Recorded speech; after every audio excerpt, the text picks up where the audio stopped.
Assalamu alaikum class. In today's lecture, we are going to discuss about the isomerism. Let's have a look at the table of contents.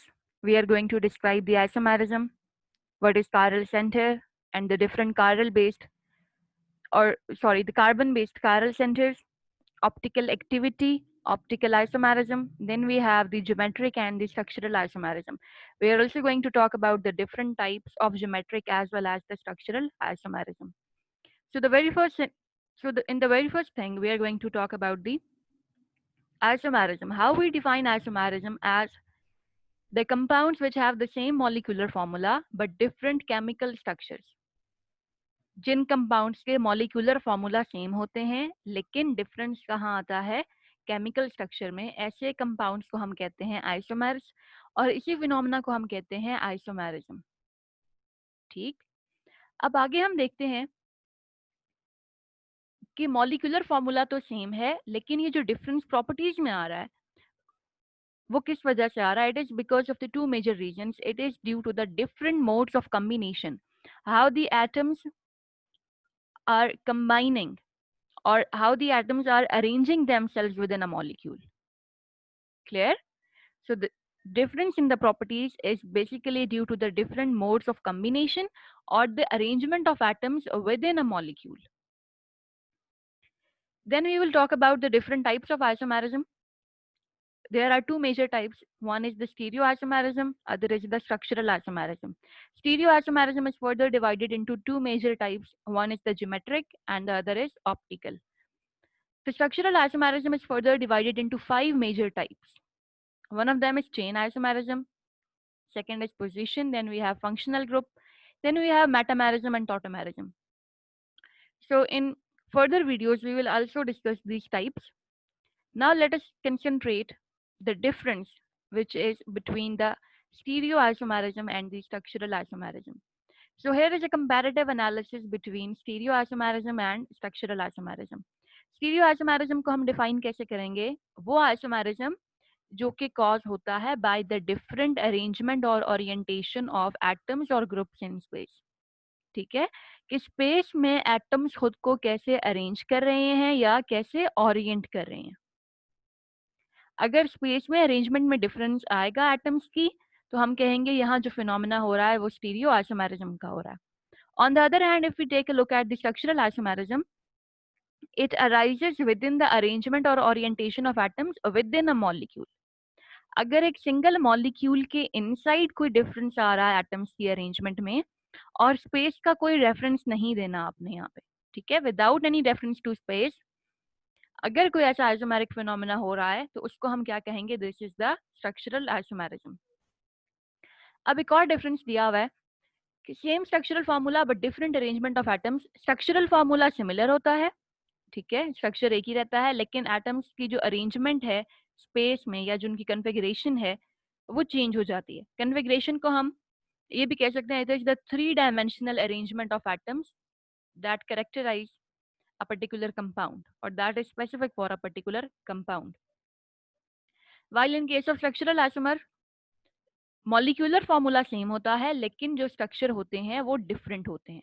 ठीक है, molecular formula similar होगा लेकिन जो structural arrangement होगी वो very करेगी. Further अगर हम टाइप्स देखें तो टू मेजर टाइप्स हैं. One is the geometrical isomerism and other is the optical isomerism. These two types are for the stereo isomerism. अगर स्ट्रक्चरल आइसोमेरिज्म की टाइप्स देखें तो ये 5 मेजर टाइप्स हैं जो कि मैं पहले भी आपको फ्लो शीट में बता चुकी हूँ. तो अब आगे चलते हैं.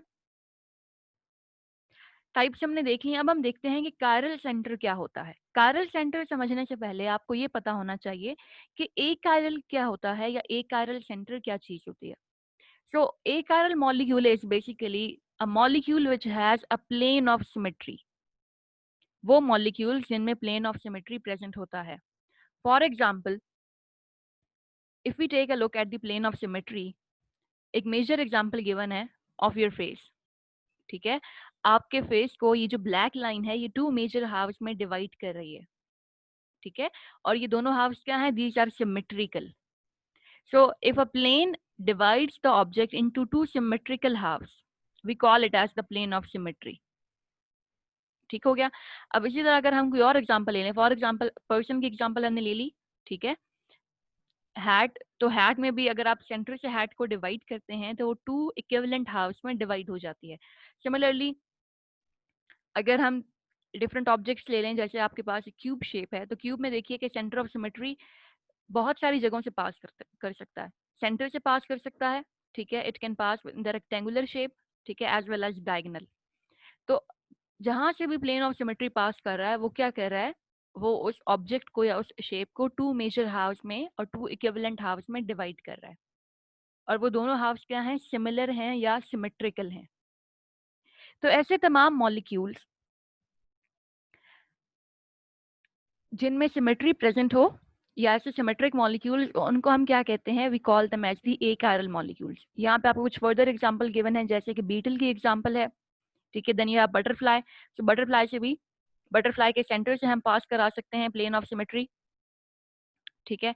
बीटल के देखिए ये जो सेंटर है, इस सेंटर से प्लेन ऑफ सिमेट्री पास हो सकती है, दोनों हाफ्स इक्वल होंगे या सिमेट्रिकल होंगे। Same is the case for the butterfly, ठीक है। ये सेंटर है और ये दोनों हाफ्स को सिमेट्रिकली डिवाइड कर देता है। सिमिलरली फॉर दिस लीफ, तो अब इस लीफ में देखिए कि दोनों सिमेट्रिकल स्ट्रक्चर्स आपको ऑब्टेन होते हैं if you pass the plane of symmetry through these halves. अब एक कायरल की हमें समझ लग गई है, अब हम चलते हैं कायरल सेंटर क्या होता है। Chiral is exactly opposite of A chiral. So if you have any object which lacks the plane of symmetry, we call it as the achiral or dissymmetric or chiral. Sorry, we call it as chiral or dissymmetric species. ठीक है। कोई भी ऐसा object जिसमें plane of symmetry present नहीं होता, उसको हम कहते हैं ये कायरल मॉलिक्यूल है या ये कायरल सेंटर है या कायरल ऑब्जेक्ट है। फॉर एग्जाम्पल ये आपके पास देखिए एग्जाम्पल है फॉर द सिमेट्रिक मॉलिक्यूल। अब आपने प्लेन पास किया, plane of symmetry, and it has divided the object in 2 equal halves. While for the asymmetric molecule, asymmetric molecule को आप ऐसे समझ सकते हैं कि जब भी आप प्लेन पास करेंगे वो 2 इक्वल हाफ्स में डिवाइड नहीं होगा या वो सिमेट्रिकली डिवाइड नहीं होगा। नीचे एक और एग्जांपल आपको गिवन है, अब देखिए ये मॉलिक्यूल क्या है, ये जो ऑब्जेक्ट है ये क्या है, एसिमेट्रिक ऑब्जेक्ट है। ठीक हो गया। अब ये जो हाफ है ये इक्विवेलेंट नहीं है या सिमेट्रिकल नहीं है इस हाफ के। So a chiral molecule is the one which is asymmetric, which has at least one asymmetric center and does not have a plane of symmetry. कोई प्लेन ऑफ सिमेट्री नहीं है और इसके अलावा उसके पास लाजमी एटलीस्ट वन एसिमेट्रिक सेंटर होना चाहिए। आगे हम चलते हैं, बात करते हैं कि डिसिमेट्रिक ऑब्जेक्ट्स, डिसिमेट्रिक या एक या जो कायरल है, they are used for they are the synonyms. Dissymmetric objects क्या होते हैं, they can not be super इम्पोज्ड on its mirror image. For example you take the example of your both hands, आप अपना लेफ्ट हैंड लें और उसको place कर दें आप अपने राइट हैंड पे, तो आप देखेंगे कि आपकी जो फिंगर्स हैं और जो थम्स हैं उनकी पोजीशन इक्विवेलेंट नहीं है, ठीक है, वो क्लैश कर रहे हैं। अगर आपका जो राइट हैंड है, राइट हैंड का देखिए थंब किस तरफ है, राइट साइड पे, लेकिन जब आपने उसके ऊपर लेफ्ट हैंड इम्पोज किया है तो उसका थंब किस साइड पे है, लेफ्ट साइड पे है। सो फिंगर्स और थंब में क्लैशेस आ रहे हैं, ये सुपर इम्पोजिबल नहीं है। ठीक हो गया। तो ऐसे ऑब्जेक्ट्स जो सुपर इम्पोजिबल नहीं होते, या हम कहते हैं कि वो ऑब्जेक्ट्स जिनका मिरर इमेज प्रोड्यूस होता है, ठीक है।